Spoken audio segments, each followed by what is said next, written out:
Okay, round two of our chase game. So far, we have a character who can go around the screen at will, and then we have an item for him to chase, but it doesn't really do anything. It's not really much of a game. It's just kind of a interactive video that doesn't really do anything. So, what we need to do is we need to add points, and we need to add a an enemy that could take away lives. Okay, so let's do the enemy first. Let me stop that. The enemy is you choose a sprite and then choose whatever you want to kind of chase you around. So let's see here. Ooh, I'm going to have a lightning bolt. All right. So I got my lightning bolt. He is going to be my enemy, and he's going to chase me around. And let's see here. I'm going to do events. When the green flag is clicked, I'm going to make him a little bit smaller. Set size to, once again, 60%. I think 60. That's still kind of big. Let's bring that down to 45%.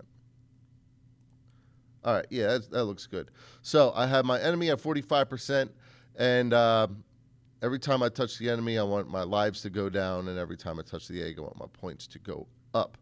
But first, let's have this guy move around as well. So I'm going to grab control for forever.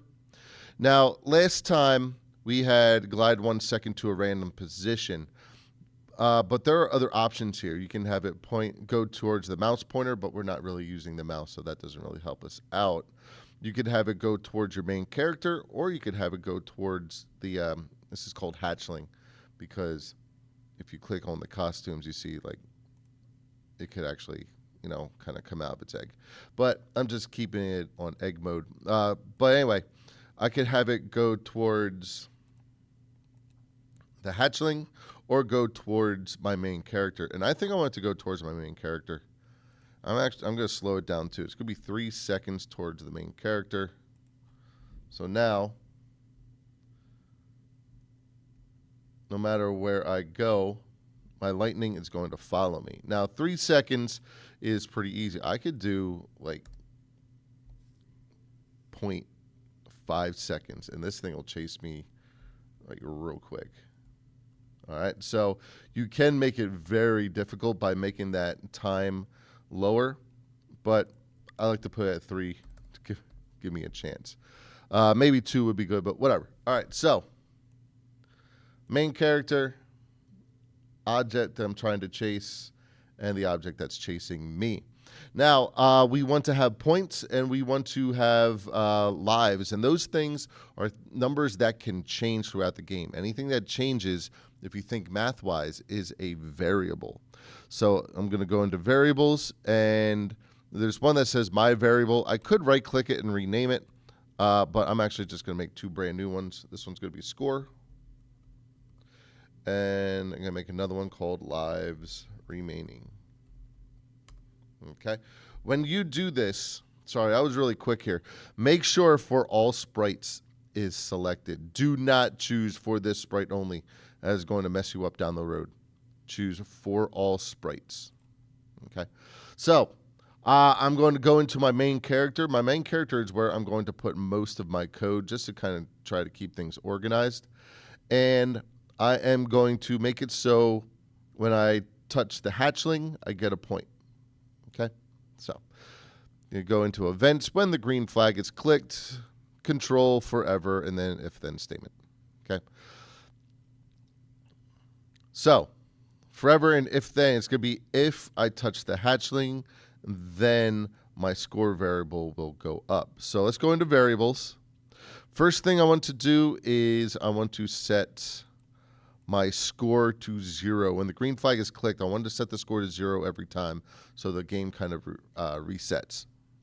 So set score to 0, and then I'm going to go into sensing. If something, then, so if I touch the hatchling. So touching over here, hatchling. If touching hatchling, then, go back into variables, change score by 1. Now, you think that would be good enough, but there is one more thing we have to do. I'm going to show you what it is. So if I hit the go button and I touch that egg, look at that score. It's going up like crazy. All right, I'm already up to 23, 29, 37. So It runs this program every nanosecond. And the only way that you can stop it from running every nanosecond is to put in a time gap. And the way we do that is we go into control, we grab this wait 1 second, and we put underneath the score. And then I'm going to put 0.5 seconds. That's just my preference. So there you go. 1 point, 2 points, 3 points, 4, 5. Sweet. Excellent. But it's kind of boring. I want some sound. So I want every time that I run into this thing for a sound to happen. So I'm going to go up here to sounds. And I'm going to grab this start sound pop. Now I'm going to tell you right now, I'm not a big fan of this pop sound. Come on, pop. There it is. That's kind of boring to me. What I do like, though, is if I go into sounds and then choose a sound, there's one called Magic Wand, I think. Magic Spell. And it sounds like this. I think that's a great sound for achieving something. So I'm going to click Magic Spell. I now have this as an option. I'm going to go back into my code. I'm going to click this and change it to Magic Spell. Now every time I run into it, woo, I get a point and I get a nice sound to go with it. Now let's do the same with my lightning bolt. Lightning bolt, we're going to use the lives remaining variable. And we're going to change lives remaining not by 1, but by -1. So here we go. Events, when the green flag is clicked. Variable, set lives remaining to 0. Let's start with 5 there.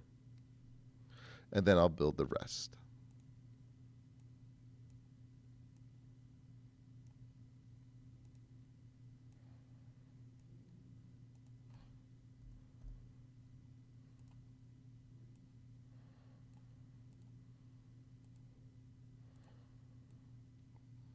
All right, and that's about it. If I run it, it'll work. I'm losing life. I'm gaining points. I could also add a sound for losing life.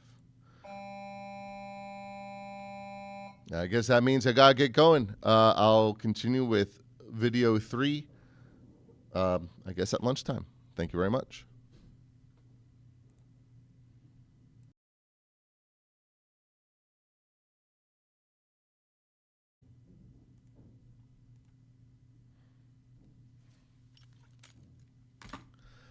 Hello and welcome to Scratch here. We are going to walk you through the basic steps to make the chase game.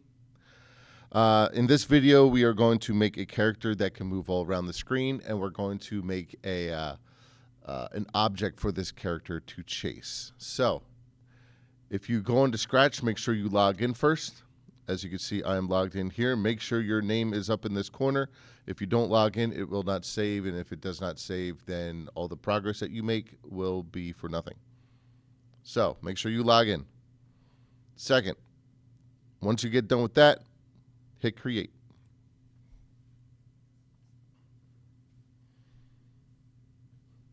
And the first thing you want to do is name your project. I shouldn't have any projects that have the name untitled on it. So name your project. I'm going to name mine Chase Example. And now I am ready to go. First thing I want to do is I want to get rid of the cat. So just come down here and click the trash can above the cat, and you're good to go.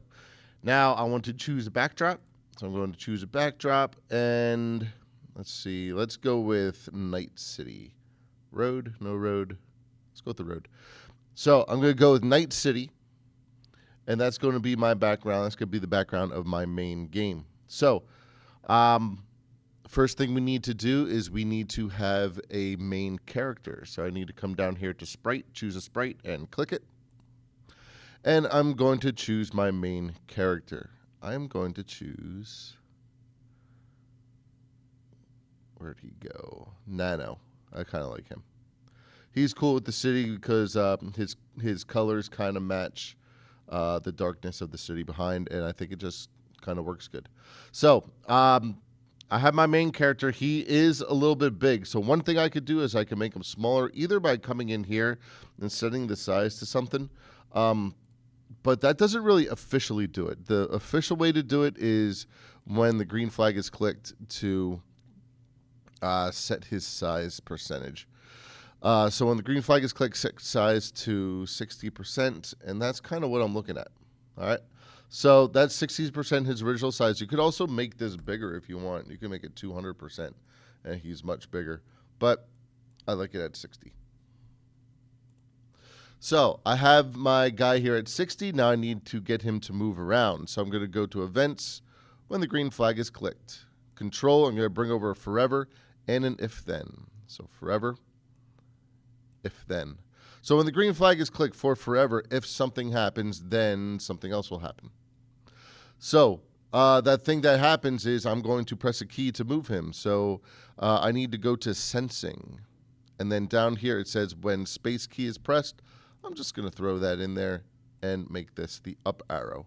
I'm going to make the up arrow mean that he moves up the screen. Kind of obvious, but it still has to be said. Up and down is on the y-axis. Left and right is on the x-axis. So if you want to send something up, you need to go positive direction on the y-axis. If you want to send something down, negative direction on the y-axis. Something to the right, positive on the x, and something to the left, negative on the x. So keep that in mind as we come over here to motion. And then I'm going to grab change y by 10. Okay, up arrow, you're changing y, making sure 10 is a positive number. If I hit the green flag, now I can move them. But I can't do anything else. I can't bring them down, go left, right, or anything else. So I need to make 3 more of these that say down arrow, left arrow, and right arrow. So just give me a moment, and I'm going to build them.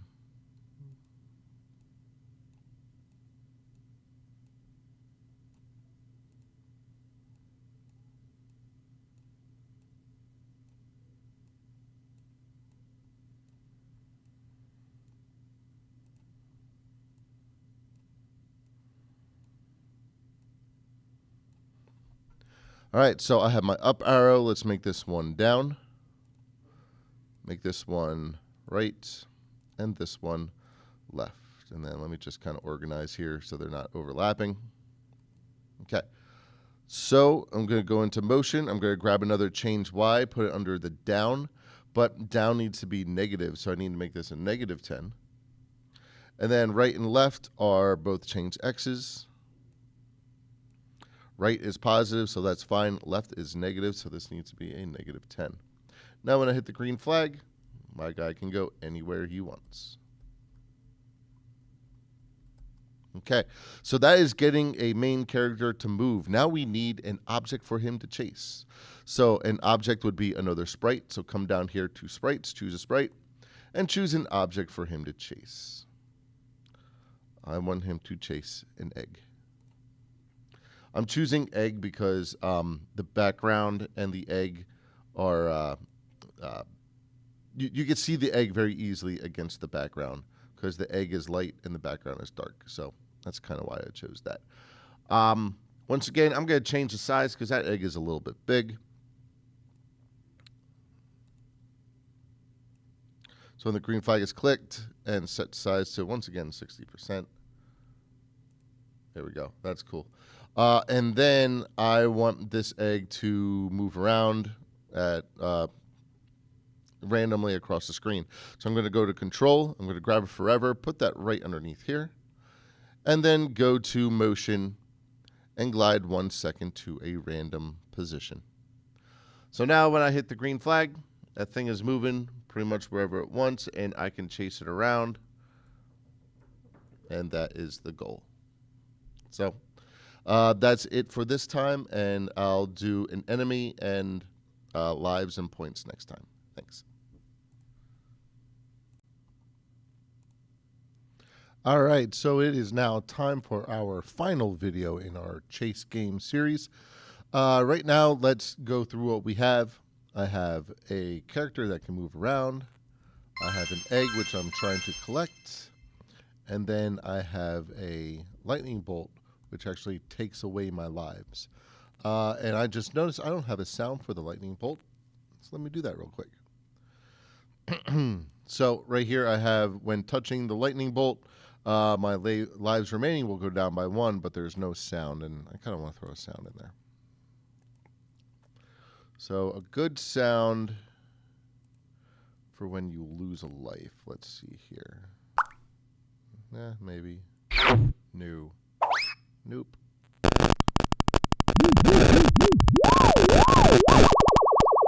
Oh, if that was shorter, that'd be good. Yeah, it's good. We'll do wobble. All right.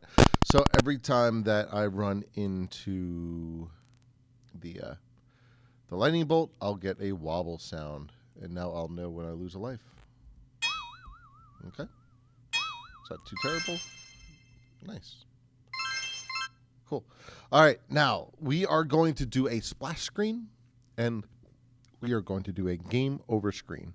So let's just go ahead and do that.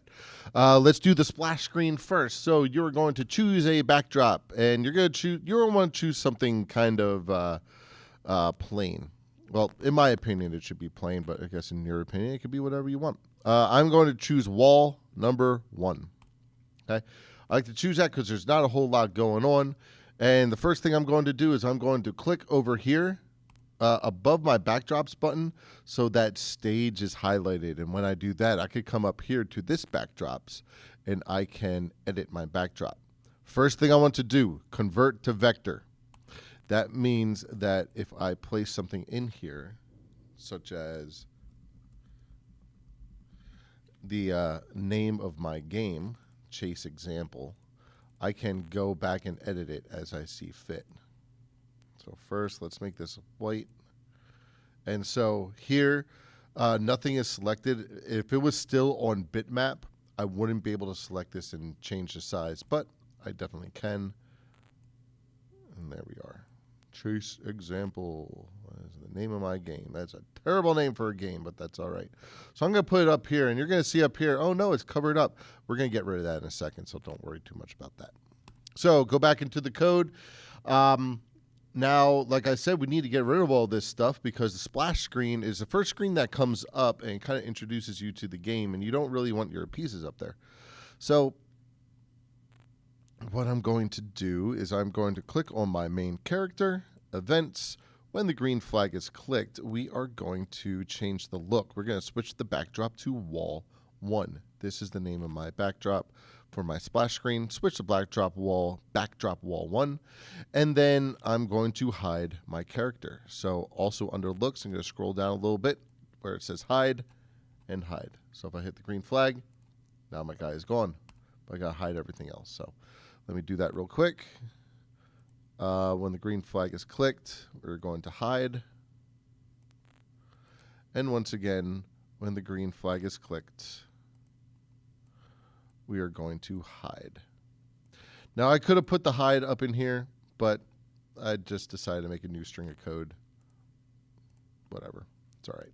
All right, so now when I click, everything is gone, but I still have these up here. I don't want these up here either. So once again, I am on my main character. I'm going to go into variables, and I'm going to hide both my variables. There's 1, there's 2, and I'm going to change the 1 to score. So now when I click, all I have is the background. But now I need a way to actually get into my game. I'm going to make a button that says start to start the game. So I'm going to go into choose a sprite. And I'm going to grab a button. I like to use button 2. Simply just because it makes me happy. I'm kind of put it in the middle here. And I'm going to go up into costumes. I'm going to write the word start. And I'm going to make sure that's nice and centered. There it is. Now I have a button that says start, but doesn't do anything. Okay? So we need to make it so that when this button is clicked, that everything comes back. So let's go into events. When this sprite is clicked, we are going to, well, I need one of these as well. When the green flag is clicked, I need it to show up. When the sprite is clicked, I need it to go away. So looks show when the green flag is clicked, hide when the sprite is clicked. Then I am going to change the backdrop. So when the sprite is clicked, I'm going to change the backdrop, and I'm going to change this to Night City with Street. Okay? So green flag, click. Excellent.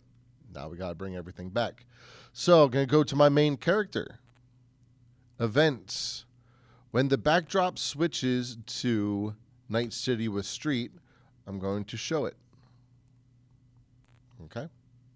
I'm going to do that with my other two as well.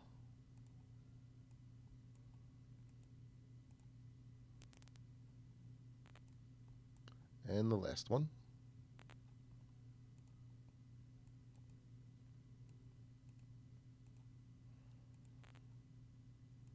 Okay, so now I'm going to click start, and all my people are back. Yay, but where's my score? I need to bring my score back as well. So I'm going to go back into my main character, and just like we have here, hide variables, we're going to do show variables. So variables, show, and show again, and then I'm going to make one of these be score. So now I have my splash screen, and I'm ready to go. Okay. All right. Now, I want it to be when I have lives remaining at 0, I want to have a game over screen. So, it's going to be very similar to what we just did, but we're going to choose backdrop. Game over. Game over. I like to use Neon Tunnel for game over. So I got game over here, and make sure you click here, go to backdrops, convert to vector, use text to say game over. I'm going to make it nice and big. Put it right here. Looks good to me. Go back into the code, and I'm going to go into my main character here. And here we have when the backdrop switches to Night City with Street. We're going to do when the backdrop switches to Neon Tunnel, and we're going to hide everything. So, here we go.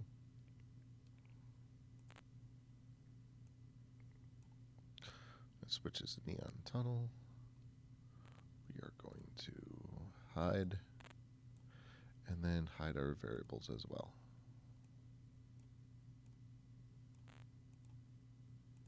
Same thing with hatchling and lightning. When it switches to Neon Tunnel, we are going to hide. And lightning, when it switches to Neon Tunnel, we are going to hide.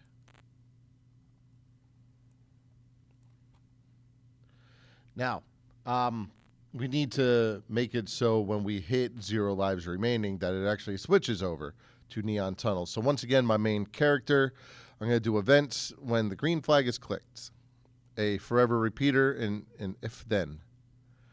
Then I'm going to go into operators. Operators, we're going to have this one right here, where it's a blank circle equals 50. We're going to slide that right into our if then statement. And we don't want it to be 50, we want it to be 0, and we want our lives remaining to be 0. So we're going to come over here to variables. We're going to grab this lives remaining and slide it right here. So green flag for forever. If lives remaining ever equals 0, then we're going to switch to this background. So we're going to go to looks, switch background to Neon Tunnel. Let's test that out. Start. Okay, 3, 2, 1. All right, game over. Now I could put game over. I could put other things down there like you lose, you're the worst, or whatever. But also, I could bring my button back. Okay, so that's actually what I'm going to do. I'm going to bring my start button so you can kind of restart the game. So I'm going to go to events when the backdrop switches to Neon Tunnel. I'm going to switch. No. Where is it? I am going to show. I'm going to show. But not only do we need to do this, we also need to set our lives back to 5. So set lives remaining back to 5. So let's see if that works. Start.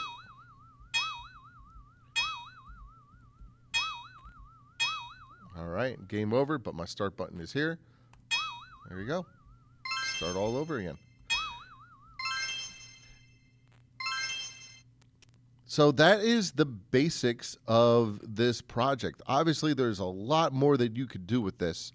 You could have a lot more animations. You can have it so you can guarantee that your bad guy is not starting on top of your character.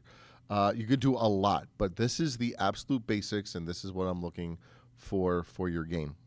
So, that's it. Once again, take your time. You could repeat this video as many times as you want, and just make it happen. Thank you very much, and good luck with your game.